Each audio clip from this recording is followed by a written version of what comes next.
Əbəsə surəsi Məkkədə nazil olmuşdur. 42 ayədir.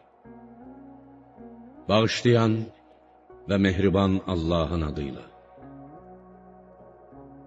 Qureyş zənginlərindən biri qaşqabağını töküb üzünü çevirdi. Peyğəmbərin yanına Korun, Abdullah ibn Ümmü Məktumun gəlməsindən dolayı. Nə bilirsən, bəlkə də o Peyğəmbərdən İslam'a dair soruşub öyrənəcəkləri ilə təmizlənəcəkdir. Yaxud öyüd dinləyəcək və bu öyüd ona fayda verəcəkdir. Ehtiyac hiss etməyənə gəldikdə, sən üzünü ona tərəf çevirirsən, onun sözünə qulaq asırsan. Onun küfrdən təmizlənməsindən sənə nə? Yüyürə-yüyürə sənin yanına gələn və Allahdan qorxan kimsəyə gəldikdə isə, sən ondan üz çevirirsin. Xeyr, belə yaramaz. Bir daha belə etmə. Həqiqətən bu ayələr bir öyüd nəsihətdir.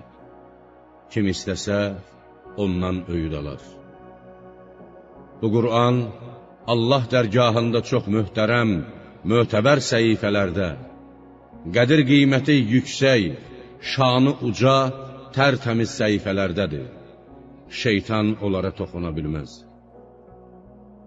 O, Allahla Peyğəmbərlər arasında olan elçi mələklərin əli ilə lövh-ü məhvuzdan götürülür, yaxud o, elçi mələklərə etibar edilmişdir.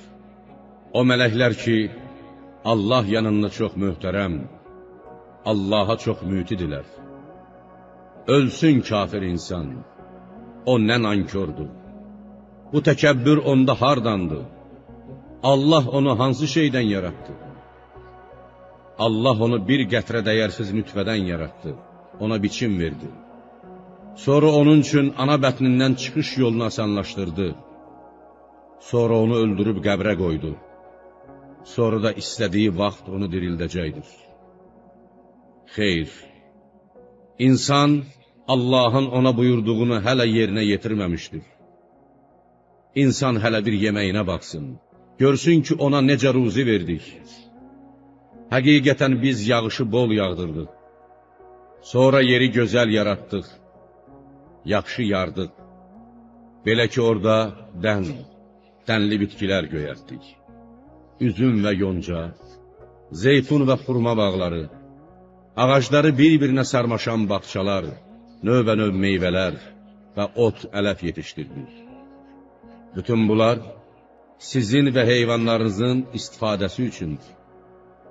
Nəhayət qulaqları kar edən o dəhşətli səs gələndə, İsrafil surunu çalanda, o gün insan qaçacaq öz qardaşından, anasından, atasından, zövcəsindən və oğullarından. O gün onlardan hər birinin istənilən qədər işi olacaqdır. Hər kəs öz hayında olacaq. O gün bir çox üzlər parlayacaq, güləcək, sevinəcəkdir. O gün bir çox üzlərə isə toz torpaq qonacaq.